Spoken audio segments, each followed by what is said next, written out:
integrantes que conforman el podcast son Jimena Guzmán, Miguel Moureira y Matías Sabat. Hola a todas y a todos. Bienvenidos y bienvenidas a este nuevo episodio de nuestro podcast, Los Sentipensantes. Hoy vamos a hablar de una obra clave de la literatura chilena contemporánea, la cual es Fuerzas Especiales, escrita por Diamela Altit, lanzada el año 2013. Lo que me llama la atención de esta novela es cómo muestra lo difícil que es vivir en estos barrios, la violencia, la precariedad, que tu cuerpo sea usado como moneda de cambio. Pero al mismo tiempo, los personajes encuentran pequeñas formas de resistir, aunque sea a través de la imaginación, de un juego o de refugiarse en un ciber. Esta creatividad mínima se vuelve su manera de decir, aquí sigo, no desaparezco. Siguiendo la línea de lo que se nos hizo llamativo de la novela, tenemos un dato curioso sobre la autora, que me parece interesante compartir, y es que dice que el título juega con esta ambigüedad de no solo referirse a los cuerpos policiales, sino también a esas fuerzas especiales que se necesitan para criarse en ciertos entornos y territorios desafiantes. Y además esto abre la posibilidad de interpretar la obra de una manera universal. Aunque sea chilena, los mecanismos de control, de violencia y la precariedad que describe pueden reconocerse en diferentes contextos. Cierto, hace que el lector pueda sentirse identificado independiente de su contexto. Primero, para comprender la relevancia de la novela, debemos situarnos en la tradición del realismo social chileno, que siempre se ha ocupado del sujeto popular. Pero Diamela Altit subvierte esa tradición. La utopía ya no existe, el presente es continuo y está marcado por la vigilancia y la precariedad. Cierto, pero ¿saben? Siento que lo que dice en el texto con respecto a ello nos ayudaría a complementarlo, porque miren lo que se plantea. En la postdictadura, las fuerzas policiales y económicas continúan moldeando la vida cotidiana, transformando los cuerpos en objetos administrados. Pero existe algo interesante que decir sobre ello, y es que la autora no es que haya retratado propiamente tal la realidad de Chile, sino que más bien ella lo usó de inspiración, como lo habíamos mencionado en el inicio, por lo que hace fácil al lector sentir cierta referencia a su propio entorno, aunque este no sea de Chile, porque seamos honestos, todos han pasado por dictaduras, y obvio el periodo que viene después, postdictadura. Exacto, la novela no se limita a mostrar la represión como un acto aislado, sino que expone cómo neoliberalismo organiza la vida cotidiana a través del control, el miedo y la precarización de los cuerpos. El sistema no solo disciplina, sino que también moldea la forma en la que los personajes se mueven, sienten y se relacionan. En ese marco, el cuerpo aparece como un territorio complejo. Por un lado, un espacio donde se ejerce explotación, vigilancia y desgaste, y por otro, un lugar donde aún es posible la resistencia, la afirmación de identidad y la búsqueda de un sentido propio frente a las imposiciones del sistema. Se ve esta pérdida simbólica de la esperanza y ese ideal romántico de la revolución han sido aplastados. Esa chispa de rebelión que uno podría esperar, que motiva a enfrentarse al sistema, simplemente ya no está. Todo está tan controlado y oprimido que la gente solo busca sobrevivir. Por otro lado, eso también se conecta con el Internet. En la obra, la protagonista trabaja en un cibercafé. La tecnología no tenía el poder que hoy atribuimos como medio de comunicación y visibilización, pero sí funcionaba como un lugar de desahogo, refugio y microresistencia. Es interesante contrastar esto con la vida real. La presión mediática global puede incluso revertir decisiones políticas, como vimos en Corea con la presión contra el toque de queda impuesto por el expresidente de Corea.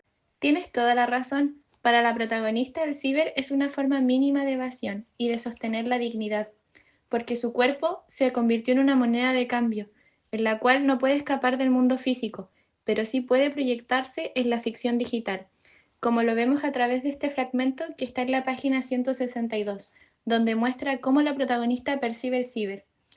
Yo sabía que nunca iba a ganar, pero jugar me servía para sentir que, aunque fuera por unos segundos, algo cambiaba.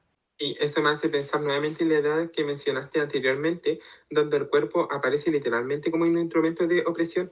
Esta noción no queda solo en el plano teórico, sino que se evidencia de manera concreta en el texto. Un ejemplo claro se encuentra en la página 160, donde la narración muestra cómo el cuerpo es tratado, manipulado o forzado según las exigencias del poder, convirtiéndose en una superficie donde se inscribe la violencia y el control. Este pasaje demuestra cómo la obra no solo habla sobre la dominación, sino que la encarna en la experiencia corporal de los personajes, dejando ver cómo el sistema interviene incluso en sus gestos más mínimos y cotidianos. El fragmento en sí dice: las paredes vibraban por los pesos de los pacos, como si golpearan directamente el cuerpo. Eso me recuerda a algo que aparece en el texto. El cuerpo es la moneda de pago y la herramienta de resistencia. Su precariedad es también su única fuerza. Me hace cuestionarme. La resistencia no solo de forma física, esta se vuelve un juego psicológico, jugadas y contrajugadas, donde la violencia traspasa cada barrera, se vuelve permanente, se instaura sin aviso, no da pausas ni sede de libertad. Cada día es como vivir bajo el ojo ajeno. Viven en un constante despojo de su ser, no solo psicológico, sino también físico, como lo retrata la narradora en el fragmento de la página 159. Mi cuerpo estaba cansado, pero tenía que seguir, porque si me quedaba quieta, me iban a ver. Y debe ser desesperante vivir bajo las órdenes ajenas. Mientras lo conversábamos, ahora entiendo mejor el por qué aparece la creación del videojuego Pacos Culiados. Nace justamente de ese cansancio y de la necesidad de expresar lo que se puede sentir en otros espacios. El juego funciona como un pequeño acto de microresistencia, una forma de liberación de tensión y de cuestionamiento simbólicamente de la autoridad. Aunque sea por un momento, es una respuesta mínima, pero significativa, frente a un sistema que todo el tiempo intenta controlar y limitar a las personas. Ahora que lo mencionas, aparte de lo que dices, también sentí que lo veían como un lugar de desahogo, como creo que ya lo hemos mencionado, pero igual se podría interpretar como una forma de tener el control de la narrativa de algo, y qué mejor de tenerla en quienes ejercen control sobre ellos, aunque sea de la forma que sea.